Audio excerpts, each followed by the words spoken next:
அதிசயங்கள் செய்கிறவர் நம் அருகில் இருக்கிறார். அற்புதங்கள் செய்கிறவர் என்றும் நமக்குள் வசிக்கிறார்.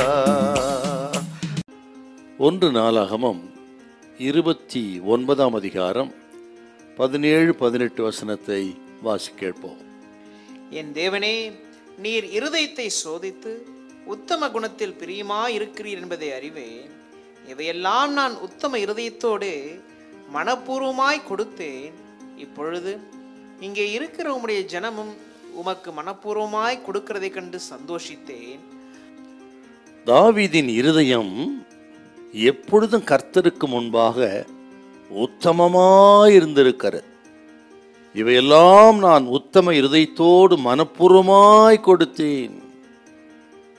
நீர் உத்தம குணத்திலே பிரியப்படுகிற தேவன்.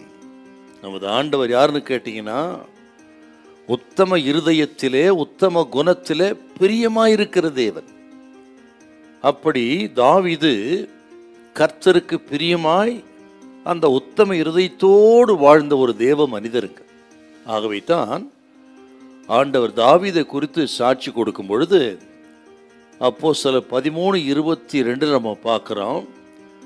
என் இருதயத்துக்கு ஏற்றவனாக கண்டேன் அப்படின்னு ஆண்டவரே சாட்சி கொடுக்கிறாருங்க தாவீதை குறித்தினா. இப்போ தாவீது எப்படிப்பட்ட ஒரு உத்தம இருதயத்தோடு கர்த்தருக்கு முன்பாக வாழ்ந்திருக்குன்னு பாருங்க. ஆனால் தாவீதின் குமாரன் சாலமோனோ அவன் ஸ்தானத்தில் ராஜாவானாலும் இறுதி நாட்களிலே அவன் இருதயம் வழுவி போய்விட்டதான். அந்நிய ஸ்திரீகள் அவன் இருதயத்தை வழுவி போக பண்ணினார்கள். அவன் அந்திம காலம் துக்கமா இருந்ததுங்க. நாம் இருதயத்தை குறித்து கவனமா இருக்கணுங்க. இது கேட்கிறவங்க எல்லா காவலோடும் இருதயத்தை காத்துக்கொள் என்று பக்தன் சாலமோன் அவரே சொல்லியிருக்காரு. நீதிமொழி 4:23 அதை நம்ம பார்க்கிறோம். எல்லா காவலோடும் இருதயத்தை காத்துக்கொள். ஆகவே நமக்கு தாவீதின் அந்த நல்ல உத்தம இருதயம் வேணும். சாலமோனின் வழுவி போகிற இருதயம் இருக்கக்கூடாது. ரொம்ப நம்ம கவனமா இருக்க வேண்டும். உத்தம இருதயம். இதை கேட்கிறவங்க வீட்டில், வேலை செய்கிற இடத்துல, படிக்கிற இடத்துல, வியாபாரம் பண்ணுற இடத்துல, ஊழியத்தில் இப்படி ஒரு தீர்மானம் பண்ணணும். நான் வீட்டிலே உத்தம இருதயத்தை நடந்து கொள்வேன்.